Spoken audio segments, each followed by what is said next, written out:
آپ کی جو ہے وہ ترقی خدا آپ کو دیتا ہے، آپ ترقی کرتے ہیں، پروموشن آپ کی ہوتی ہے دینے کے وسیلہ سے۔ پھر صرف فائنینشلی نہیں، ایک اور برکت ہے کہ 10ویں آیت میں لکھا ہے راست بازی کے پھلوں کو بھی خدا بڑھاتا ہے، اسپرچول بھی آپ گروتھ کرتے ہیں۔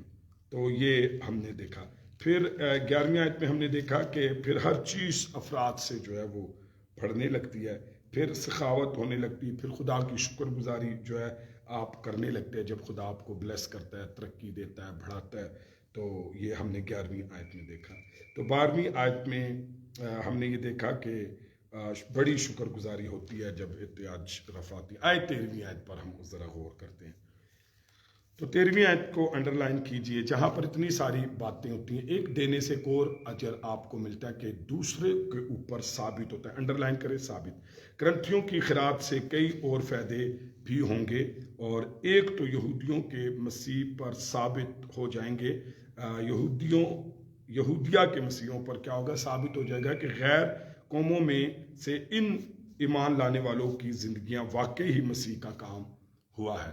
دیکھیں، دینے سے آپ ثابت کرتے ہیں کہ آپ کی زندگی میں مسیح کا کام ہوا ہے۔ مثال کے طور پر دیکھیں، مسیح نے، اور اگر آپ خدا کو دیکھیں تو اس نے ہمیں صرف دیا ہی ہے، اور اگر یسوع مسیح کو دیکھیں تو اس نے اپنی جان اور اپنے خون کا ہر ایک قطرہ ہمیں دیا، اور جب آپ دیتے ہیں تو آپ کے حقیقی مسیحی ہونے کو بھی یہ ثابت کرتا ہے۔ تو جب وہ دیں گے تو یہودی چونکہ سمجھتے تھے کہ ہم جو ہیں اسرائیل سے ہیں اور تو ہم نے مسیح کو قبول کیا، ہم جو ہیں حقیقی مسیح ہیں، لیکن وہ غیر قوموں پر شک کرتے تھے۔ تو لیکن جب کرنتھیس کی کلیسیا اسے دے گی تو یہاں پر لکھا ہے ثابت ہو جائے گا۔ تو دینا جو ہے وہ ثابت کرتا ہے آپ کا مسیح کی محبت کو، ثابت کرتا ہے دوسرے کے اوپر۔ تو یہ بھی ایک اجر ہے۔ تو 9 مریدوں کے بارے میں جو زبردست وہ شک رکھتے تھے، وہ ان کو حقیقی مسیحی نہیں گردانتے تھے، مگر یہ خیرات اور مہربانی ان کے لیے ثبوت ہوگی کہ کرنتھیوں کا ایمان اصلی اور پکا ہے۔ جب آپ دیتے ہیں تو پھر آپ اصلی اور پکے لگتے ہیں۔ تو میں نے پہلے بھی بتایا آپ کو کہ نہ دینا ایک بہت بڑی پیچھے جتنی بلیسنگز میں نے آپ بتایا، یہ خطرناک حالت ہے۔ آپ جب نہیں دیتے تو آپ کو دینے کی توفیق نہیں ملتی، پھر جب آپ نہیں دیتے تو آپ کی پروموشن نہیں ہوتی، جب آپ نہیں دیتے تو آپ اسپرچول طور پر ترقی نہیں کرتے، جب آپ نہیں دیتے تو آپ کو باہم روٹی نہیں ملتی، جب آپ نہیں دیتے تو آپ کی زندگی کے اندر شکر گزاری پیدا نہیں ہوتی، جب آپ نہیں دیتے تو آپ کے پاس افراد سے نہیں ہوتا۔ تو یہ ساری چیزیں جب آپ نہیں دیتے تو آپ کسی پر پروف نہیں کر سکتے کہ آپ مسیح سے پیار کرتے ہیں اور آپ مسیح کی خاطر ایسا کرتے ہیں۔ ایک اور چیز، اور مسیح کی خوشخبری نے اخیا میں جو کام کیا ہے وہ خدا کی تمجید کرے۔ اچھا، ایک اور چیز، جب آپ دیتے ہیں تو اخیا جو ہے وہ کرنتھس کے علاقے کو کہا جاتا ہے۔ تو اب جب آپ دیتے تو یہاں ایک اور بات لکھی کہ مسیح کی خوشخبری اخیا میں جو کام کیا ہے وہ خدا کی تمجید کریں گے۔ اچھا، جب آپ دوسرے کو دیتے ہیں، آپ کو پتہ ہے جب آپ کسی کی مدد کرتے ہیں خداوند کے گھر کے طور سے، خداوند کی حضوری سے، تو اس کے اندر بھی شکر گزاری پیدا ہوتی ہے۔ ٹھیک ہے، دیکھیں، جب خدا آپ کو زیادہ بیج بونے کی طاقت دیتا ہے، میرے پچھلے میسج میں آپ اس کو اچھے سے سیکھ لیں گے، جب آپ دینا سیکھتے ہیں خدا آپ کو زیادہ دینا سکھاتا ہے، پھر اس کے بعد آپ کی ترقی ہوتی ہے، پھر آپ کی یہ ساری بائبل کی باتیں میں 10ویں 11ویں 12ویں آیتوں کی باتیں بتانا، پھر آپ کی اسپرچول گروتھ ہوتی ہے، پھر آپ کے پاس ہر چیز افراد سے ہوتی ہے، آپ کی پروموشن ہوتی ہے۔ جب یہ سارا کچھ ہوتا ہے تو پھر آپ بھی شکر کرتے ہیں ان ساری چیزوں کو دیکھ کر، آپ کے اندر بھی شکر پیدا ہے۔ جب آپ دیتے ہیں تو دوسرے پر بھی ثابت ہوتا ہے کہ آپ واقعی پکے اصلی مسیحی ہیں۔ پھر اس کے بعد دوسرے کو جب آپ دیتے تو وہ بھی خدا کی تمجید کرتا ہے۔ آپ سوچیں، جب چرچ کے تھرو کسی کو ملتا ہے کوئی برکت، اور تو وہ بھی خدا کی تمجید کرتا ہے۔ تو دینا آپ کی زندگی میں بھی شکر گزاری کو لے کر آتا ہے، تو دوسرے کو بھی خدا کی تمجید کرنے کا موقع دیتا ہے۔ کرنتھیوں کی سخاوت کے لیے بھی خدا کی تمجید اور شکر گزاری کریں۔ لازمی بات ہے، جس چرچ سے خدا کسی کو بلیس کرتا ہے تو وہ بھی خدا کی کیا کرتے ہیں؟ شکر گزاری کرتے ہیں۔ تو اسی لیے دینا یہ ان برکت کے ساتھ یہ بھی کرتا ہے کہ دوسرے پر ثابت بھی کرتا ہے، دوسرے کو تمجید کرنے کا بھی موقع دیتا ہے، اور دوسرے کو شکر گزاری کرنے کا بھی موقع دیتا ہے۔ ہیلیلویا! آئیں 14ویں آیت دیکھیں. صرف یہی نہیں، دو اور فائدے بھی ہیں. تو ذرا کیا پڑھیں. کرنتھس سے یروشلم کے لیے خراب کے باعث یہودی مسیح کرنتھیوں کے مشتاق ہوں گے، ہے نا، مشتاق. دیکھیں، جب آپ کے چرچ سے، آپ کی زندگی سے کسی شخص کو برکت ملتی ہے، مالی طور پر، روحانی طور پر، اور چرچ کی ساری چیزوں سے جو آپ کے دینے کے سبب سے ہے، تو پھر ہوتا کیا ہے کہ وہ مشتاق ہوتے ہیں، ان کے اندر چاہت پیدا ہوتی ہے، جس کے سبب سے انہیں برکت ملی ہے، جس کے سبب سے وہ بلیس ہوئے ہیں، جن کے سبب سے ان کی ہیلپ ہوئی ہے، تو مشتاق ہونا چاہت کو پیدا کرتا ہے. یہ تو چاہت ہوگی کہ وہ they want to meet you, right. تو وہ چاہیں گے آپ سے ملنا. تو آگے ایک یہ فائدہ، اور زیادہ دل سوزی سے ان کے لیے ایک اور کام کریں گے، دعا کریں گے. ہیلیلویا. آپ سوچیں، جب آپ کے وسیلہ سے آپ خدا کے گھر میں دیتے ہیں، اور اپنے خدا کے گھر کے وسیلہ سے آپ چرچ کی بیواؤں، یتیموں، کمزور فیملیوں کی مدد کرتے ہیں، تو اس سے خدا کو جلال ملتا ہے اور خدا کا گھر مضبوط ہوتا ہے. پھر لوگوں کا چاہت خدا کے ساتھ بڑھ جاتی ہے، اور دینے والے چرچ کے ساتھ بڑھ جاتی ہے. اور دوسرا، وہ ان کے لیے دعا بھی کرتے ہیں، اور بلیسنگ جاری ہوتی ہے. دینا دوسرے کو آپ کے لیے دعا کے لیے تیار کرتا ہے. ہیلیلویا. تو یہ دیکھیں کتنی بلیسنگز ہم نے اوپر سے گنتے آ رہے. اور خدا کا بڑا ہی فضل ہے، اور یہ فضل ان کے لیے عمل سے ظاہر ہے. تو ایک بڑا فضل جو ہے وہ خدا کا ظاہر ہوتا ہے. 15ویں آیت دیکھیے، اور یہ آخری آیت ہے 9ویں باب کی. تو یہاں لکھا ہے، پڑھ دیجیے. شکر خدا کا، پڑھی. شکر خدا کا اس بخشش پر جو بیان سے باہر. اچھا دیکھیے، اب یہ irrelevant تھوڑی سی بات آ جاتی ہے، چونکہ وہ ساری اس کی بینیفٹس کی بات ہو رہی ہے کہ جب آپ خدا کو دیتے ہیں تو کتنا کچھ عمل میں آتا ہے.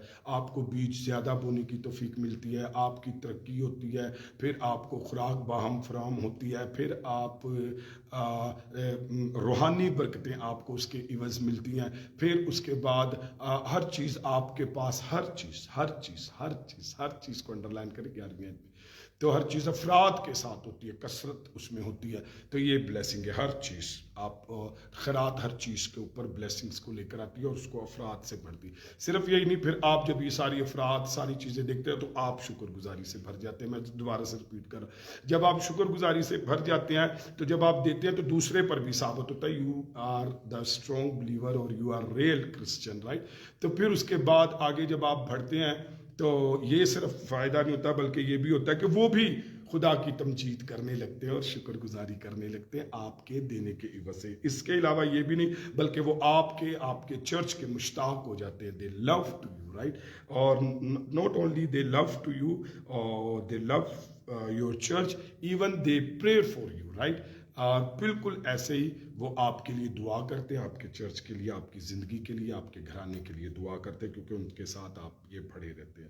خدا کا بڑا ہی یہ فضل ہے. سارے بولو، خدا کا بڑا ہی یہ فضل ہے. تو مطلب دینا، وہ پیچھے ساری چیزوں کو دیکھ کے یہ ایک بڑا فضل ہے. لیکن ان باتوں سے ہٹ کر پولوس اتنا زیادہ بھر جاتا ہے اس کو بیان کرتے ہوئے، تو دل لبریز ہو جاتا ہے اس کا، اور وہ پکار اٹھتا ہے. پتہ کیا پکار اٹھتا ہے؟ خالی کہن دے نال ہی کہتا ہے شکر خدا کا. کیا لکھا؟ شکر خدا کا. یعنی بائبل مقدس کے علماء اس کو ایک مہما سمجھتے ہیں کہ بھی یہ کیا ہوا. سو وہ یہ دیکھ نہیں پائے کہ اس کا تعلق پہلی کی ساری باتوں سے ہے. ان کی سمجھ میں یہ نہیں آتا تھا کہ وہ بخشش جو بیان سے باہر ہے کیا ہے. اصل میں جیسے وہ شکر گزاری کر رہا تھا تو اس کے من میں خدا کی محبت، یسوع مسیح آ جاتا ہے. تو وہ پولوس جو ہے وہ حیران ہوتا ہے، اور اس ہستی کا خیال، یسوع مسیح کا خیال اس کی زندگی میں آ جاتا ہے، جو زندگی میں سب سے زیادہ سخی ہے، سب سے زیادہ خاص ہے. یعنی خدا اور اس کے سبب سے بڑی بخشش کیا؟ دنیا کی سب سے بڑی جو ہستی ہے، وہ سب سے بڑی جو شخصیت ہے، وہ سب سے بڑی سخی شخصیت جو ہے وہ خدا ہے. اور سب سے بڑی جو اس کی بخشش ہے، سب سے بڑی جو سخاوت ہے اس کی، وہ اس کا بیٹا یسوع ہے. ہیلیلویا. جب وہ یہ سارے کچھ کو بیان کرتا ہے تو اس کے من میں وہ خدا اور اس کی بڑی بخشش جو ہے وہ آ جاتی ہے. تو کہتا ہے شکر ہو خدا کا کہ اس کی اس بڑی بخشش کا جو بیان سے باہر ہے. تو خدا کا اس لیے شکر کرتا ہے کہ خدا کی ذات سے بڑی سخی شخصیت کوئی نہیں ہے. اور پھر اس کا بیٹا جو ہمارے ایمان کا دوسرا اکنوم ہے، اور جو جس نے سخاوت میں اپنا سب کچھ دے دیا، تو وہ اس کے لیے کیا کرتا ہے؟ شکر گزاری کرتا ہے. تو سوچئے، کیا آپ خدا کے بیٹے بیٹیاں ہیں؟ آپ یسوع کے خون سے بچے ہیں، اس کے دینے سے، اس کے جان دینے سے آپ بچے ہیں. تو کیا پھر آپ نے دینا نہیں سیکھا؟ آپ نے دینا نہیں سیکھا تو پھر کیسے آپ ثابت کر سکتے کہ آپ ایک مسیحی ہو سکتے ہیں، آپ ایک خدا داد ہو سکتے ہیں، آپ ایک ولی ہو سکتے ہیں، آپ ایک راست باز ہو سکتے ہیں؟ یاد رکھیے، جو میرے باپ کی فطرت ہے وہی میری فطرت ہے، جو میرے بڑے بھائی کی فطرت ہے وہی میری فطرت ہے. میرے باپ نے اپنا بیٹا اکلوتا دے دیا یسوع مسیح، اور میرے بھائی یسوع مسیح نے اپنا سب کچھ میرے کفارے کے لیے، میری جان کے لیے، بنی نوع انسان کے لیے دے دیا. تو پھر جب میں اس کا بھائی اور میں اس کا بیٹا ہوں، تو سوچیں پھر میں کیسے نہیں ہو سکتا کہ میں نہ دوں. اس لیے آپ خدا کو فراخ دلی سے دینا سیکھیے، تو آپ کی زندگی میں یہ ساری بلیسنگ آئیں گی. آئیں ذرا دیکھیے ایک اور بات کو دیکھیے، اور وہ 10واں باب شروع کرتے ہیں. رائٹ، 9واں چیپٹر ہمارا کمپلیٹ ہو گیا ہے. خدا کی شکر گزاری کرتے ہیں. 8ویں اور 9ویں باب پر میرا بڑا جی ہے کہ خداوند مجھے توفیق دے آئندہ آنے والے دنوں میں I want to preach in church اور everywhere. Lord will give chance to me, then I will must preach there, because actually Holy Spirit is putting in my heart about this, because this is the need of the church. Church do not know about giving about this type. Why we are give to Jesus Christ, right? تو اس کو ہم دیکھیں گے. آئیں 10ویں باب کو دیکھتے ہیں. تو 10ویں باب میں ذرا تھوڑا سا سن لیجئے کہ 10ویں باب سے 13ویں باب تک، 10ویں باب سے 13ویں باب تک پولس اپنی رسالت کا دفاع کرتا ہے. رائٹ، کیا کرتا ہے؟ دفاع کرتا ہے، روکتا ہے، اور جو حملے اس کی رسالت پر ہو رہے ہیں اس کو کیا کرتا ہے؟ اس کو روکتا ہے. لڑتا نہیں ہے، روکتا ہے. رائٹ، تو کس میں؟ 10 سے 13ویں باب تک. اس خط کے آخری 4 ابواب میں پولس بنیادی طور پر اپنی رسالت کا دفاع کرتا ہے. رائٹ، 4 ابواب نے، 10واں، 11واں، 12واں اور 13واں، آخری 4 ابواب جو یہ والے ہیں، اس میں وہ اپنے رسالت کا دفاع کرتا ہے. اس کی تحریروں کے اس حصے کو بیان کرنے کے لیے پطرس رسول کے الفاظ خاص طور پر موضوع معلوم ہوتے ہیں کہ ہمارے پیارے بھائی پولس نے. رائٹ، یہ کہاں پر لکھا ہے؟ 2 پطرس 3 باب 15ویں اور 16ویں آیت. تو یہ زیادہ بحث اس میں ہمارے پیارے بھائی پولس نے ان باتوں کا ذکر کیا ہے جن میں بعض باتیں ایسی ہیں جن کا سمجھنا مشکل ہے. صاف ظاہر ہے کہ پولس ان اعتراضات کا جواب دے رہا ہے جو اس کے مترزین یعنی اعتراض کرنے والے نکتہ چین اس پر کرتے ہیں. لیکن ہم اس کے جوابوں کے متن سے ہی کسی حد تک اخذ کر سکتے ہیں.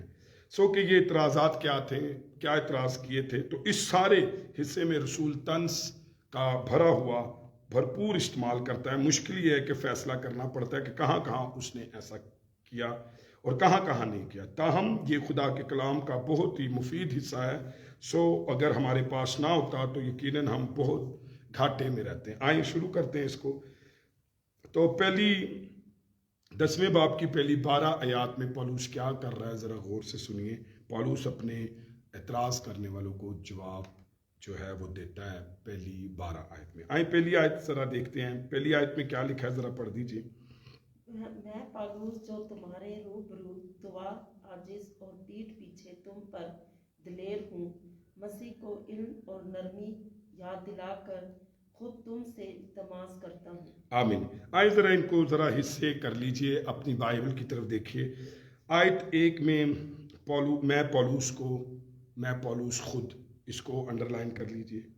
پھر اس کو کر لیجئے کہ مسیح کا حلم اور نرمی، اس کو 2 باتیں ہوگی، 2 ٹکڑے ہم نے کر لیے.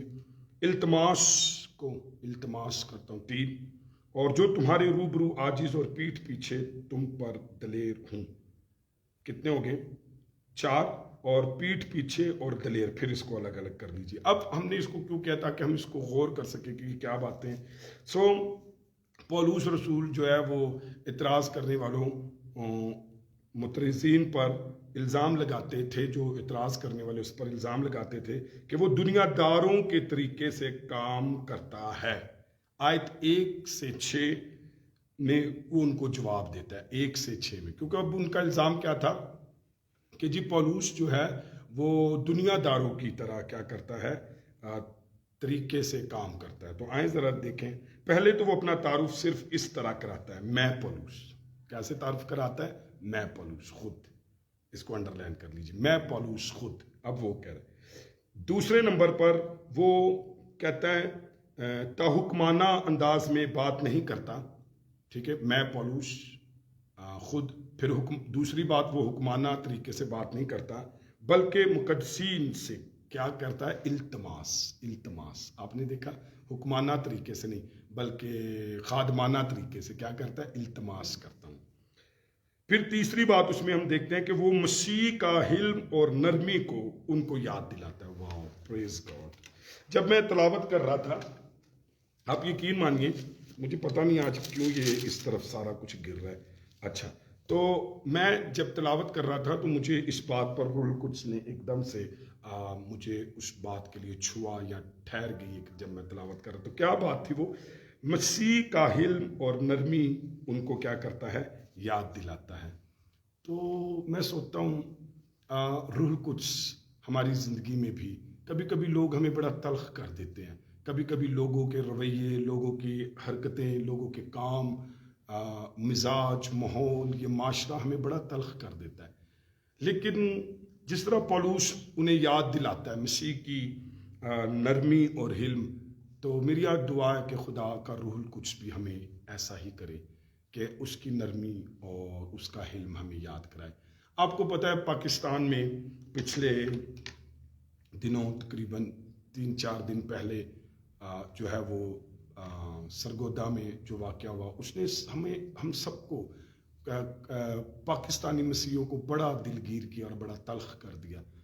اور پھر اس کے بعد اب کچھ گزرا ہی تھا، تو میں چونکہ کوئٹہ سے آن لائن ہوں، تو کوئٹہ میں کل ایک نوجوان کو جو ہے وہ ٹارگٹ کلنگ سے مارا. تو پھر جو ہے ہم تلخ ہو گئے اور پریشان ہو گئے.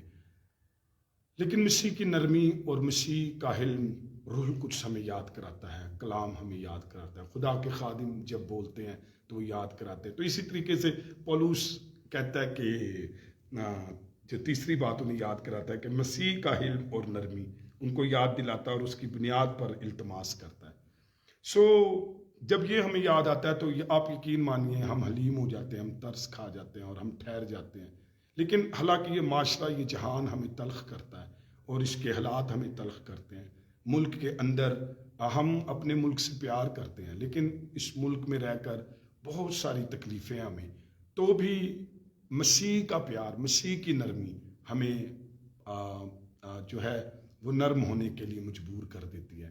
کہتا ہے میں تمہیں التماس کرتا ہوں اور میں تمہیں مسیح کی حلیمی اور نرمی یاد کراتا ہوں. تو پینگے خادم ہوتے ہوئے آپ کو نہیں پتا، میں بھی اسی معاشرے میں رہ رہا ہوں اور بہت سارے لوگوں کو کلیسیا کے اندر فیس کرتا ہوں. اور کلیسیا کے مختلف مزاج، مختلف رنگ، مختلف جینڈر، مختلف اسٹینڈرڈ، مختلف طرح کے لوگ، مختلف رویے، مختلف بیک گراؤنڈ، مختلف، لیکن وہ سب کچھ ہم برداشت کرتے ہیں صرف ایک بات یاد کر کر، مسیح کی حلمی، مسیح کا حلم اور مسیح کی نرمی کو یاد کر کر. اور ہمیں التماس جیسے پولوس کرتا ہے کرنتھس کی کلیسیا کو، روح القدس بھی ایسے ہی ہمیں جو ہے وہ قائل کر دیتا ہے اور پھر بہت ساری چیزوں کے لیے ہم کیا کرتے ہیں؟ برداشت کرتے ہیں. سو بے شک وہ خداوند یسوع کی زمینی زندگی کے دوران اس کے طرز عمل کو یاد کرتا ہے. تو اور اتفاق سے یہ نجات دہندہ کی دنیاوی زندگی کے بارے میں پولوس کے محدود چند حوالوں میں سے ایک ہے. عام طور سے رسول مسیح کی بات کرتا ہے تو آسمان پر جلال کو پہنچنے اور خدا کے دائنے ہاتھ موجود ہستی کے طور پر کرتا ہے. اگر آپ کو پولوس رسول کو آپ دیکھیں نا تو ہمیشہ وہ آسمان پر، جلال پر، یسوع کو باپ کی داہنی طرف جو ہے وہ اس کو بیان کرتا ہے، لیکن چند محدود حوالے اس کے ہیں جب وہ اس کی زمینی زندگی کی نرمی کو یاد کراتا ہے۔ میں آپ کو بتاؤں دنیا میں کرسچن بہت پولائٹ ہے، کرسچن بہت حلیم ہے، کرسچن معاف کرنے والا ہے، کرسچن شکر گزاری کرنے والا ہے، کرسچن جو ہے وہ اندر کی خوشی سے خوش ہونے والا ہے، کرسچن دینے والا ہے، کرسچن ورشپ کرنے والا ہے، کرسچن جو ہے وہ یہاں پر مسافر اور پردیسی ہوتا ہے۔ تو یہ سب کچھ مسیح ہمیں سکھاتا ہے، تو وہ اس کی زمینی زندگی کو کیا کرتا ہے؟ یاد دلاتا ہے۔ دلا کر تو اپنا مزید بیان کرتے ہوئے پولوس کہتا ہے، میں جو تمہارے روبرو عاجز اور پیٹھ پیچھے تم پر دلیر ہوں۔ تو صاف ظاہر ہے کہ یہاں وہ طنز کر رہا ہے، اس کے اصل میں جو اعتراض کرنے والے یا الزام لگانے والے تھے وہ لوگوں کے سامنے بزدل مگر ان کی پیٹھ پیچھے شیر کی طرح دلیر ہوتا ہے۔ وہ کہتے تھے کہ اصل میں وہ پولوس کے بارے میں کہتے تھے کہ اس کی دلیری خطوط میں اس کے باروب اور تاحکمانہ انداز سے ظاہر ہوتی ہے۔ تو دوسری آیت دیکھیں، پڑھ دیجیے ذرا دوسری آیت، لکھا ہے بلکہ منت کرتا ہوں بلکہ منت کرتا ہوں کہ مجھے حاضر ہو کر اس بے باکی کے ساتھ دلیر نہ ہونا پڑے جس سے میں بعض لوگوں پر دلیر ہونے کا قصد رکھتا ہوں، جو ہمیں یوں سمجھتے ہیں کہ ہم جسم کے مطابق زندگی گزارتے ہیں۔ اب ذرا آیت پہلی آیت کے پہلے حصے سے منسلک ہے کہ وہاں اس نے التماس کرنے کا ذکر کیا تھا، مگر اس نوعیتی بیان نہیں کی تھی کہ یہاں وہ وضاحت کرتا ہے کہ بلکہ منت کرتا ہوں، کیا کرتا ہوں؟ التماس کرتا ہوں، بلکہ منت کرتا ہوں کہ مجھے حاضر ہو کر اس بے باکی کے ساتھ دلیر نہ ہونا پڑے جس سے میں بعض لوگوں پر دلیر ہونے کا قصد رکھتا ہوں، جو ہمیں یوں سمجھتے ہیں کہ ہم جسم کے مطابق زندگی گزارتے ہیں۔ اب ذرا غور سے سنیے، یہ جو مخالفین تھے ان سے نہ پولوس جو ہے وہ بڑی دلیری کے ساتھ بات کرتا تھا، لیکن وہ مسیحی کلیسیا کرنتھس کے ساتھ ایسا نہیں، وہ منت کر کر التماس کر کر کرتا، پر وہ کہتا ہے میں تمہارے ساتھ ایسا نہیں ہونا چاہتا جیسا میں ان کے ساتھ ہوتا ہوں، دلیری کے ساتھ میں بات کرتا ہوں، اور پھر وہ اس دلیری سے ہمیں جسمانی سمجھتے ہیں کہ ہم جسمانی زندگی گزار رہے ہیں۔ وہ کرنتھس کے ساتھ اس طرح دلیر نہ ہونا چاہتا تھا جس طرح ان افراد پر دلیر ہونے کا قصد رکھتا تھا جو اس پر جسم کے مطابق زندگی گزارنے کا الزام لگاتے تھے۔ اب سوچیں آپ کہ پولوس پر وہ جسم کے ساتھ زندگی گزارنے کا الزام لگاتے تھے، تو پولوس کہتا ہے بس میں تو منت کرتا ہوں اور مجھے ایسا نہ کرنا پڑے کہ میں جس طرح ان کے ساتھ دلیرانہ بات کرتا ہوں تمہارے ساتھ نہ ایسا کرنا پڑے، کن کے ساتھ؟ جو مجھ پر جسم کے ساتھ زندگی گزارنے پر الزام لگاتے ہیں۔ تو میں آپ کو بتاؤں کئی دفعہ لوگ خادموں پر الزام لگاتے ہوتے ہیں اور وہ خادم تب بھی چل رہے ہوتے ہیں، کئی جگہ پر ان کے ساتھ میں نے آپ کو پہلے بتایا کہ وہ تو انہیں بھی یاد کراتا ہے اور خود بھی کلیسیا کے ساتھ منت سے پیار سے بولتا ہے، لیکن کسی جگہ پر یہ دنیا دار، یہ دنیا کا ماحول، میں نے آپ کو اپنے ملک کا، اپنے وطن کا ماحول، اپنی شہر کا ماحول بتایا کہ ہم کس طریقے سے جب ایک نوجوان 40 دن پہلے ہمارے ہاتھ سے جاتا ہے اور پھر ایک دوسرا چلا جاتا ہے، اور پھر کہیں نہ کہیں ملک میں کسی بھی مسیحی خاندان یا آبادی پر حملہ ہوتا ہے کوئی بھی الزام لگا کر، تو کس طریقے سے ہم دکھی ہو جاتے ہیں اور پھر آپ کو مختلف ریئیکٹ جو ہے وہ ملتے ہیں۔ تو اس کا مطلب ہرگز یہ نہیں ہے کہ ہم جسم میں زندگی گزارتے ہیں، لیکن ایسا ہے کہ وہ اثر انداز ہم پر ہو جاتا ہے، لیکن مسیح نے ہمیں کبھی بھی یہاں کہیں بھی نہیں سکھایا۔ چلے تیسری آیت، یہاں تصور یہ ہے، جی تیسری آیت کو دیکھ لیتے ہیں پھر تو اگرچہ جسم میں زندگی گزارتے ہیں، ٹھیک ہے یہی لکھا ہے نا، یہاں تصور یہ ہے کہ اگرچہ رسول جسم میں زندگی گزارتے ہیں مگر وہ مسیحی جنگ جسم کے طور پر نہیں کرتے۔ بولو ہیلیلویا۔ جسم میں ہم زندگی گزارتے ہیں لیکن جسمانی جنگ اور مسیحی جنگ جسم کے طور پر نہیں لڑتے، یعنی اس کو لکھے انڈرلائن کریں، جسم کے طور پر نہیں لڑائی کرتے، تو یعنی ان کی نیت یا طریقے جسم کے مطابق نہیں ہیں۔ سارے بولو ہیلیلویا۔ دیکھیں میں اور ایک کرسچن آپ کیوں نہیں سوچتے، ایک کرسچن، ایک خادم، ایک ایماندار وہ جسمی ہے اور یہ ٹیمپٹیشن اس کی زندگی پر آتی ہے، لیکن وہ کبھی بھی جسمانی طور سے زندگی یا لڑائی نہیں لڑتا، اس کی جسمانی نیت کبھی بھی نہیں ہوتی۔ ایک بات کو یاد رکھنا، اور میں آپ کو بتاؤں مجھے بڑا شوق ہے چرچ میں اپنی لائف میں فلیش کو بیان کرنے کا، اور میں لوگوں کو آدھی میری آنکھ کی آدھی چھپک ہے، میں کسی بھی شخص کو، مجھے خدا نے یہ فضل دیا ہے کہ میں آدھی چھپک میں کسی شخص کو پہچان سکتا ہوں کہ یہ جسم میں کیا کر رہا ہے، اس کا بولنا، اٹھنا، چلنا، پھرنا، خیال، سوچے، کام روح میں ہے یا جسم میں۔ تو کرسچن جو ہے وہ جسم میں ہوتا ہے لیکن جسمانی نیت میں نہیں ہوتا، جسمانی بات میں نہیں ہوتا، جسمانی ہتھیار استعمال نہیں کرتا، جسمانی لڑائی نہیں لڑتا۔ چوتھی آیت دیکھتے ہیں، مسیحی لڑائی کے ہتھیار جسمانی نہیں، لکھا ہوا ہے نا، لکھا ہوا ہے لڑائی کے ہتھیار جسمانی نہیں۔ مثال کے طور پر مسیحی تلوار اور بندوق کا استعمال نہیں کرتے، ایک، اور دنیا کے ایک سرے سے دوسرے سرے تک انجیل پھیلانے کے لیے جدید جنگی حکمت عملی اختیار نہیں کرتے۔ اور مگر پولوس صرف ان جسمانی ہتھیاروں کی بات نہیں کر رہا، ایک مسیحی اپنا مقصد حاصل کرنے کے لیے، ذرا غور سے سننا، ایک کرسچن جو ہے وہ اپنا مقصد حاصل کرنے کے لیے، ایک بلیور اپنا مقصد حاصل کرنے کے لیے دولت، جاؤ حشمت، طاقت، زبان کی تراری یا کسی اور طرح کی ہوشیاری چلاکی کو بھی استعمال نہیں کرتا۔ یہ بات میں کہہ رہا ہوں، جب میں لوگوں کو ان حرکتوں میں دیکھتا ہوں تو میں فوری پہچان لیتا ہوں کہ ہی واز اور she was going in flash, right? تو کوئی بھی یہ ہتھیار استعمال نہیں کرتا، بلکہ وہ ایسے طریقے استعمال کرتا ہے، سنیں کون سے، انڈر لائن کریں، خدا کے نزدیک کلوں کو ڈھا دینے کے قابل ہو۔ ہیلیلویا! تو یسوع مسیح کے ہر سچے سپاہی کے مؤثر ہتھیار پتہ کیا ہے؟ زندہ خدا پر ایمان، یہ ہے اس کا مؤثر ہتھیار۔ دعا، یہ ہے اس کا ہتھیار۔ ہاتھ اٹھانا، یہ ہے اس کا ہتھیار۔ خدا کی اوبیڈینس کرنا، اوبے کرنا خدا کو، یہ ہے اس کا ہتھیار۔ خدا پر بھروسہ کرنا، یہ اس کا ہتھیار ہے۔ خدا کا کلام اس کا ہتھیار ہے، اس کی فرما برداری اس کا ہتھیار ہے، اور انہی کے سبب سے وہ کلوں کو ڈھاتا ہے۔ ہیلیلویا! میں نے کل نہیں پرسوں سنڈے میں یہی بات بتانے کی کوشش کی، 5ویں آیت کو ہم پھر دیکھیں گے۔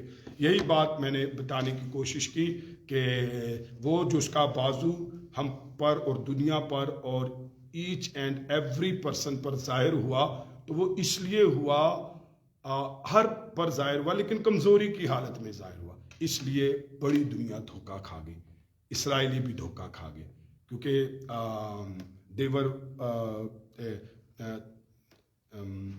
they want to Jesus Christ as a king، تو اس لیے وہ جب ایز اے بادشاہ نہیں آیا تو وہ دھوکہ کھا گئے۔ لیکن اس کا وہ کمزور بازو جس پر وہ ظاہر ہوا کمزوری کی حالت میں، وہی بازو زور آور بھی ہے۔ اس بازو نے سمندر کے ٹکڑے کیے، اس بازو نے راہب کو مارا۔ تو یہ جو راہب ہے، یہ اس کا مطلب ہے کیوس، اور کیوس کہتے ہیں ایسا بے ترتیب مادہ، اور کیوس جو ہے وہ ایول کو بھی ظاہر کرتا ہے، اور کیوس جو ہے ایجپٹ کو بھی ظاہر کرتا ہے، تو اس کو اس نے مارا، اور اس بازو نے سمندر کی تھا سکا دی، اور اس بازو نے ہمارا فدیہ دیا۔ پھر اس بازو کی طاقت دیکھیے، وہ وہی بازو جس جلال سے یسوع مسیح کو مار کر، بے عزت کر کر، برہنہ کر کر یروشلم کے مشرقی پھاٹک سے نکال کر صلیب دی، اسی پھاٹک سے وہ جیسے بے عزتی کی حالت میں گیا، اب جاہو جلال کا میں وہ واپسی آئے گا اور وہ پھاٹک کھولا جائے گا۔ ہیلیلویا! سو آئیں اپنے سر کو جھکائیں، اپنی آنکھیں بند کریں اور بنش کے ساتھ مل کر دعا کرتے ہیں، اور آئیں خداوند کے حضور ہم بھی شکر گزاری کریں۔ ہمارے ہتھیار جسمانی نہیں ہے، روحانی ہے۔ ہمیں خداوند کی وہ حلیمی اور وہ نرم مزاجی ہماری زندگی میں کام کرے، اور روح القدس ہمیں یاد دلاتا رہے۔ ہیلیلویا! آئیں دعا